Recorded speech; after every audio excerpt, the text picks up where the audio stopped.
Hey, Proven Not Perfect community. I am Chantra Powell, and I am honored that you decided to spend some time with me in conversation today. Today, we are going to talk with Kelly Breakstone Roth. She is the co-founder of a company called the Nopo.com. The Nopo has a very interesting context where she envisioned this world that brings the world closer to us when we're looking for little odds and ends and artisan effects that we would otherwise find as we were walking the streets in Brazil or Mexico or India or anywhere else globally. That is just a very small snippet of the vision of the Nopo. She's going to tell you more about that, but in true Proven Not Perfect fashion, we want to know who she is. We want to know how she started, like for real, how she started, like what's her foundation. We also want to know what did she have to push through in her journey to the place where she is today. And also how she's pushing in the place where she is today. So I want you to use this as a wonderfully inspired opportunity to get your juices flowing, to hold up the mirror to yourself and ask, what thing am I doing that I started off doing that I maybe put down for a minute, but it's still there. It's still very present. And maybe, just maybe, with the help of Kelly, we're going to push you to make it happen. This is Chantra Powell with Proven Not Perfect. Enjoy this conversation. Hi, Kelly.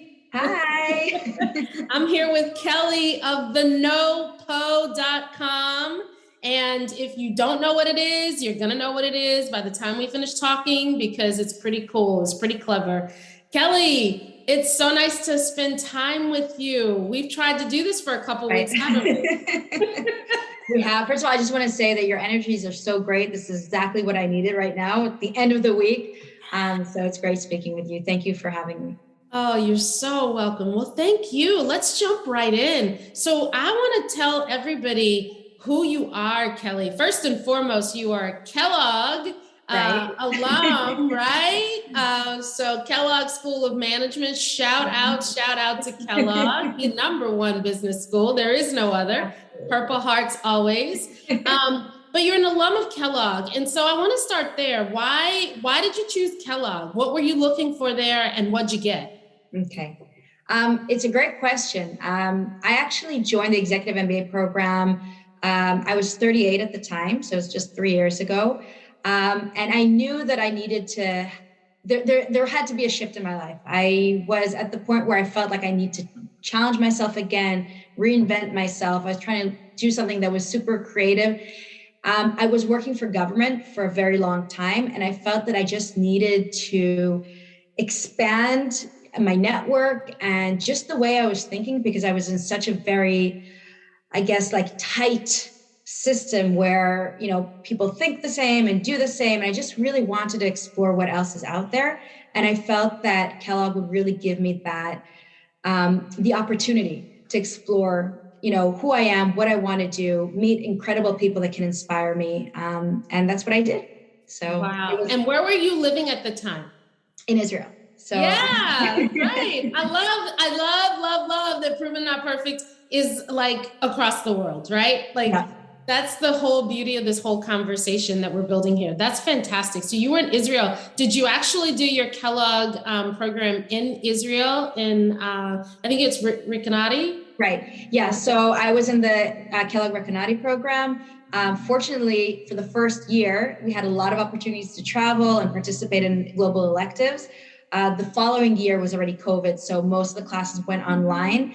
And of course, that you know, it's not the same thing. But we did have the opportunity to meet our cohorts from around the world, and it was amazing. It was amazing, and it's a network that, you know, there isn't. I mean, I haven't experienced anything like that before. No, I think that's right on. So Kelly, pre-Kellogg, tell me about your life.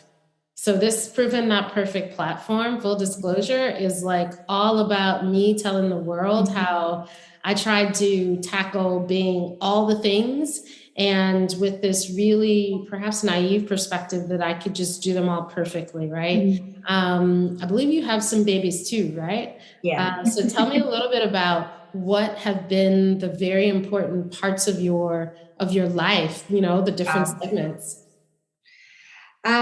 So I was born and raised in Israel to American parents who came to Israel really with the goal of building an ideal society. They wanted to build an exemplary society. They wanted to, I guess they were entrepreneurs in their own right, right? They wanted to build this society in a very, very young country where they knew that they would have a lot of impact. And I was always raised to be involved, where I was living and try to really build something that was exemplary. It was, I think, very clear for me from a very young age that I would get involved in government just from the same kind of narrative of wanting to change your environment and make it a better environment. And so after the army, I was in the army because that's mandatory in Israel, had a really challenging but rewarding journey there. I studied in Israel. I did my master's degree, my bachelor's degree, my master's degree. It was all around like political science. And it was very clear that that is what I was going to be devoting my life to. And then I joined government and I was working there for over 12 years. I was a head of branch there. So that's like the equivalent rank of lieutenant colonel in the Israeli Defense Forces. Super, super. That's pretty badass, girl. You're sort of glossing over that, but like that's just not like an anybody slacker role. No, it's not. I think especially not for women. It's a very testosterone oriented environment. It was an incredible career. I feel really, really fortunate to really have done the things that I've done with the people that I've done, worked on the most important projects. But at some point, I just felt like everything was the same again. I felt like I wasn't able to be as creative as I want to. Moving a big ship like government is, it's very difficult. And I just started feeling like I could be doing this for the rest of my life and feel pretty content, but I think I want to do other things. I think I want to understand what else I'm good at.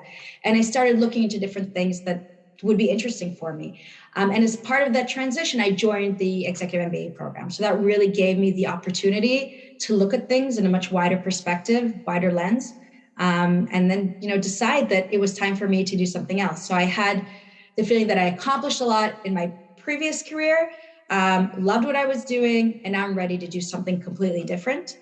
Again, you could also say that it was my, 40 years, crisis. Like it was time to yeah. That is a thing. It is a thing. It is a thing. I feel like every decade we check in. I feel like, when I got to 30, I sort of had a check-in, whether it was formal or informal or not. 40, I had a check-in. 50, you know what I mean? Like, I feel like you just want to check in at those decade marks, especially if you're built a certain way.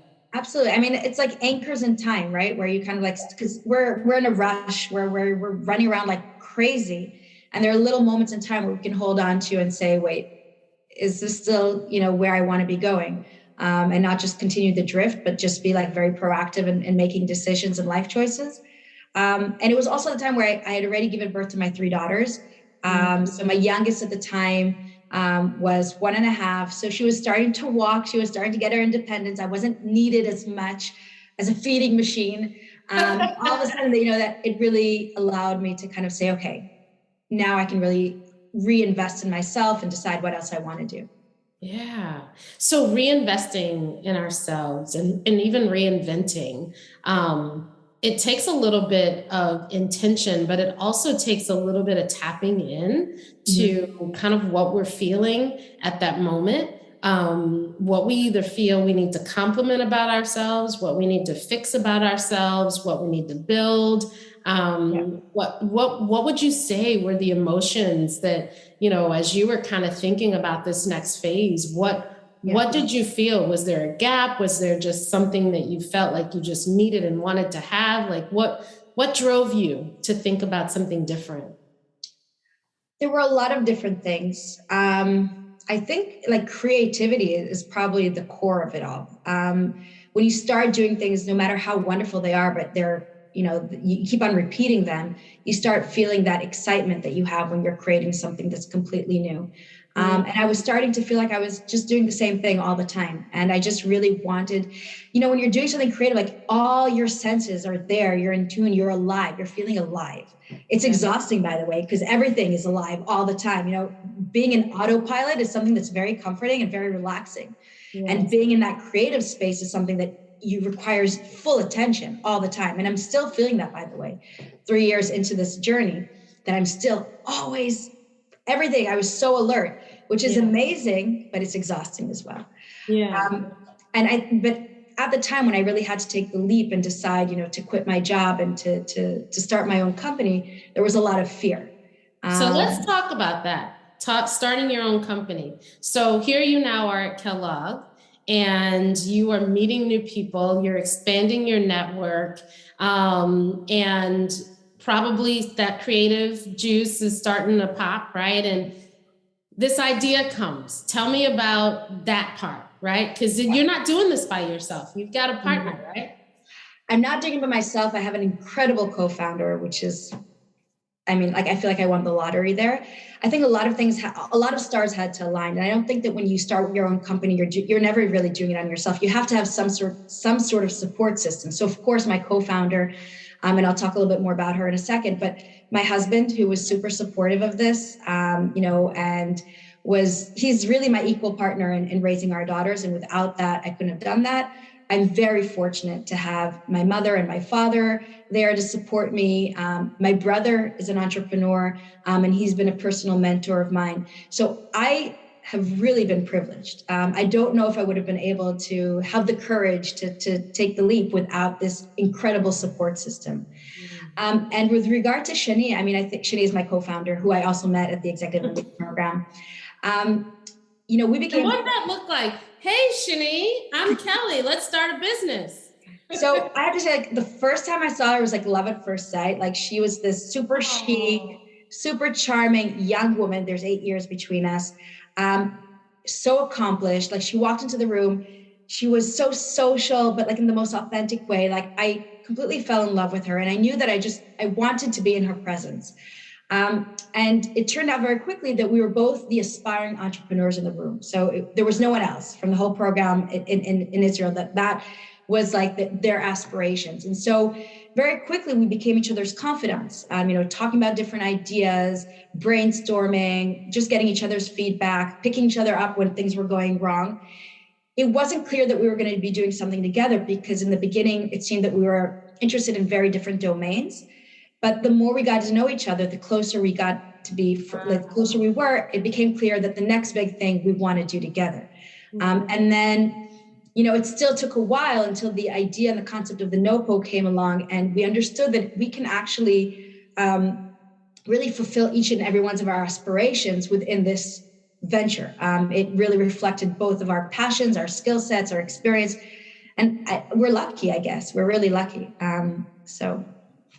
Wow. So here you meet Shani, and you guys literally just start brainstorming. And even more important than that, I think the thing that I take away is you decided that you were going to be a support network for each other in the Kellogg experience. Two women drawn to, do whatever you're drawn to do outside of the program, but being very committed to partnering together for success. I think that is huge. It is. It really is. It gave me so much in the beginning, before I knew that I was going to be partnering with her. Just having that support, that person who's going through the same thing as I was, that I could vent, that I could cry to, that I could turn to for inspiration, was incredible. And what about the moment when you guys realized you had something that seemed to resonate for you both? What was that like? Wow, I have to kind of think back at that moment, because so much has gone through since then. I don't think it was ever like an aha moment. Is that what you say? Like, it wasn't like, oh yes, this is it. And it took time, because I think what really happened, like the moment where I can say this is the moment where we decided that we're going to be doing this, was we had actually gone to a global elective in San Francisco with Professor Mike Xenakis and with Professor Suzanne Muchin. And it was all about launching leading startups and selling your ideas. And we sat together the whole week and just, we were like just sharing our experiences and, our thoughts about the future and what we want to do. And we were together like in a, like a little kind of framework it was so intense for for a whole week that it just really tied everything together. And then when we got on the airplane, it was a 14-hour flight. We didn't sleep for a second. We're just talking the whole time. We're just getting more and more and more excited. And literally as the plane landed, we're like, okay, let's do this. Let's do this together. So wow. The idea, the concept, the thought, we had been thinking about it before. It wasn't born in that moment. It took still a couple of months to actually materialize, but it was after that week of spending that time together, by the way, disconnected from everything else, from friends, from family, from other, obligations that we had. Almost like a retreat, right? Almost like a retreat. Yeah. And with great professors that also, just kept on asking the right questions. They were asking the right questions and we were trying to answer them the whole week. And we were doing that together. And that really, really helped. It's really cool because I think there'll be people that are listening to us who are drawn to this idea of an entrepreneurial lifestyle, drawn to this idea and this notion of creativity that you've spoken about, but quite frankly have no idea where and how to start. And as we hear some of the stories that we hear of the famous startups, it always sounds like there was some big cosmic boom from the sky and then popped this business, right? Or there was some driving passion from the floor and then, poof, you were taken over. What I love about your conversation, Kelly, and your honesty is that no, it wasn't that. It was really an openness to a lifestyle and an interest that you had. Gosh, it's really powerful when we think about if we just open ourselves up to what is coming up for us, it comes, doesn't it? Don't push it. Don't rush it. Just open up. Absolutely. There might be stories of, aha moments. And I haven't heard it's a lot of work just to bring yourself to the point where you're open like that. And then I think there's a stage where you have to allow yourself to be really vulnerable. I think one of the hardest things for me was to go out to the world and saying, I want to be an entrepreneur, or I'm an entrepreneur. It's like, why are you an entrepreneur? You haven't done anything yet. How do you have, you can't say you're an entrepreneur. Now I can say that I'm an entrepreneur, but then I couldn't say it. But if you don't say it, you don't get the meetings with the people that can start helping, to direct you and make your idea into something that can really materialize. So there are a lot of different steps. And then I had to, write my first deck, which I've never done before. And I had no idea what to do. And I didn't even know what my idea was. Like you just really have to be open to receiving. You have to be open to being vulnerable, to sharing your ideas, because that's where it evolves from. Like the idea of the Nopo was not born in one night or in one moment. It was a long process. So let's talk about it. The idea of the Nopo. Tell us about what the Nopo is. So the Nopo is really bridging, I think, the handcraft market in the United States. It's a huge market. It's worth more than $250 billion. So people that are waking up every morning saying, I want to buy something truly unique that was made by a person. And then you've got more than 100 million artisans in emerging markets that simply don't have access to that audience. So these people are waking up every morning wanting to make an exchange and just not able to find each other. It really started from this passion that Shani and I had to travel the world. We traveled a lot, both in our professional lives and our private lives. The thing that we love more than anything else is kind of getting lost in the streets and finding those little artisan studios and galleries and bringing home with us some of these really special products that somehow you can't find anywhere else unless you get lost in the streets, you're never going to find them. We wanted to bring that experience of discovery and excitement to the online. So it started from there. But when we started looking at what's happening on the supply and the demand side, what we found is that the supply is in North America and Western Europe. We're not really tapping into the true cultural riches of this world. And again, that's because the artisans in emerging markets don't have access to the same sort of logistical and technological solutions that makers have in the Western world. And so what we wanted to do was remove all those barriers that are preventing them from participating in international e-commerce and just making it very easy for them to sell their unique products to the other side of the world. When we're looking more at the consumer side, we're saying, okay, we really want to make it easy and worry-free to shop from these incredible artisans. We want to make it easy for you to find them. We want to make it easy for you to trust them. We wanted to make it an experience that is almost as exciting as finding them, you know, in a narrow alleyway in Marrakesh. And so kind of really almost redefining what it means to do, you know, traditional e-commerce, like make it something that's much more experience driven. So if I am one of these folks in the Western world that wakes up with this notion of wanting to find something unique and pure in the streets of Mexico, right? And I go to the Nopo, am I usually operating as an independent consumer, or am I operating as a business who's looking to find this unique artisan and put them on the shelf, either in my online business or my physical business? Or am I either one of those? So you're either one of them. What we found is that I would say that most of our customers are private customers, either buying something for themselves because it excites them, or they're buying a gift to someone else. They want to buy something that's truly unique, that they can't find anywhere else, that has that social impact. And that's what really gets them excited. But what we found, and that's what's the audience that we were targeting in the beginning. But what we found over time is that very organically, a lot of interior designers started approaching us because they were looking to source products that were super special for their clients.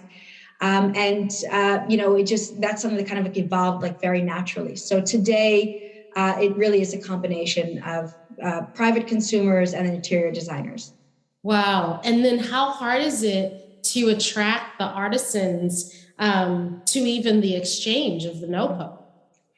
So I'll say that what was really difficult in the beginning was finding these artisans. You can't just go on Google today and say, oh, I want, you know, a great ceramicist in Colombia. It's going to be really hard to find because the way the internet works is it's very geocentric. Unless you're a very big brand that can throw a lot of money into marketing, you'll never find them, even if you have their name, maybe like on the 100th page of Google. So the difficult part was finding them. Once we found them, though, it was a completely different story. You have to understand that these artisans' income has always been very seasonable. So when tourists come on, you know, August, they'll be making more money. The rest of the year, they have a very unstable and uncertain, you know, revenue channel. And what happened with the outbreak of the pandemic is that tourism came to a complete halt. So these people were literally starving for new channels of revenue. So when we started talking to them, it was, I would say, literally 92% of the artisans that we talk to end up live on our platform. There isn't even a question. And, you know, we played around with like our business model and with our services based on the conversations that we were having for them. Like, what is the value that we can create to them? What are those barriers? What is it they need in order to make their life a lot easier and to create this consistent income for them? And that's how we built it. So we didn't know exactly what our offering was from the first day. We built it together with the artisans. And I think that is one of the things that really attracted them. It was very transparent. It was an open conversation. It was like, tell us how we can help you. And that's why I think it's going so well in terms of getting artisans to the platform. So let's talk about 2020. So pre-2020, you've started this idea. You now, you and Shani know that you're going to do this. You're going to do it together. And then all of a sudden, I believe you're ready to launch in 2020. So the idea was, we were working on the idea a little bit previously. That course that I was talking to actually was in January 2020. People were coughing around us, but we still didn't know that this is going to be a global pandemic. And then we actually incorporated March 17th. We were in the lawyer's office in the morning. Of 2020, March 17th, 2020. Okay. Yes. That evening, we had got home, and in 8 o'clock news, our prime minister came out and said Israel is going to complete lockdown. So what? How are we going to build a global, marketplace when we're in lockdown? And Israel had very, very severe lockdowns for a very long time. So for the first 2 months of operations, Shani and I, we never met face to face. We're each locked in our own homes. with children at home, with just figuring out what the hell is going on. We were still going to the supermarket with gloves, like everything was unknown. And yet we had to pull this off. The first couple of weeks, we're like, okay, how do we do this? Okay, let me ask you. Yeah. You said we had to pull this off, but you didn't. But you chose to. Right. That's a good point. What made you, with all of the craziness of the world around us, say, this is important and we're going to do it? I don't care what's going on. Yeah. That's a really good question. I think very, very early on, we understood how much value we can create. And when you have that, when you get that feedback from the artisans, you get so excited. And we just felt like this is something that we want to really devote ourselves to. We didn't know how long the journey would be. We didn't know how hard the journey was going to be. Maybe you're a little naive in the beginning. Everybody thought the pandemic was going to end in a month or two. I don't think we really understood all the challenges that lay ahead. But very quickly, so that actually probably helped, right? You're right. It's a 2-week break. Absolutely. Yeah. If you don't, be naive. That helps. That is so true in so many ways. Right. But I think what really just kept us going all the time was the connection that we were building with the artisans and understanding the value that we were creating for them. Wow. Okay. So now March 17th happens, you incorporate, you're moving forward, you've decided you're moving forward. Did your business model lend itself then for you to be in a unique place to some other entrepreneurs who started in 2020? I think it created a lot of opportunities. On the one hand, we had the artisans that, their income was dependent on tourism. They had to find something new, and it really opened up their mind. I mean, these are people that, they didn't even know what Zoom was before. And all of a sudden they had to download it onto their mobile phone or their computers and start communicating with people on the other side of the world. Many times, we weren't speaking the same language, but they didn't really have a choice. If they wanted to continue doing what they know how to do best, they had to find new revenue channels. So that was one opportunity. On the other hand, people were spending a lot more time at home. I think they wanted to create, a space that was more inspiring. That they wouldn't feel that they were in jail. They wouldn't feel confined. Something that would maybe remind them of the little boutique hotel they stayed, last summer in Mexico. And that created a lot of opportunity. We see this throughout the home decor world. There was huge growth in 2020 and in 2021, a lot of home renovation projects. Yes. And I think it also allowed people to be a little bit more conscious of what they were buying and the impact that their purchases had on the world. People are just asking themselves questions. Life was completely derailed. And that just, I think, really changed also consumers' habits. They wanted to buy something that had more meaning, that had more impact. They knew that was not negatively affecting the world. So I think that also created a huge opportunity for us. And I think, the barriers that I was mentioning before, which is logistics, international shipping, international payment processing, content creation, all those things just became a lot more difficult in the world with the pandemic. This entire global supply chain went crazy. Yeah. And here we were, really reinventing the supply chain in that respect and allowing these artisans to, send their products in a way that made sense economically. So you've now got these artisans who are bought in, who are essentially trusting you. You launch your exchange site. And now you start attracting folks on the other end, the folks, the businesses and the customers that are drawn to the value proposition. What are you hearing now in these early days? Mm-hmm. And how have you begun to pivot already by listening to the market speak? Yeah. I think people are so hungry to travel and explore the world. Mm-hmm. So just having that, the opportunity to almost transport yourself to the other side of the world through this shopping experience, through meeting the artisans, is something that is still very, very big. People have not gone back to traveling the way they have before. The destinations that they choose are usually closer to home. So I think in that respect, it really is still very, very relevant. But I would also say that people are people are starting to think, okay, where do I want to travel the first time that I can? And what we find is that a lot of people come to our site organically when they're actually researching their trip and they're interested in finding out, what are the greatest, boutique hotels in Mexico. And then they'll read an article about how to inspire your own home decor. And so they'll be introduced through the realm of travel into our site. Wow.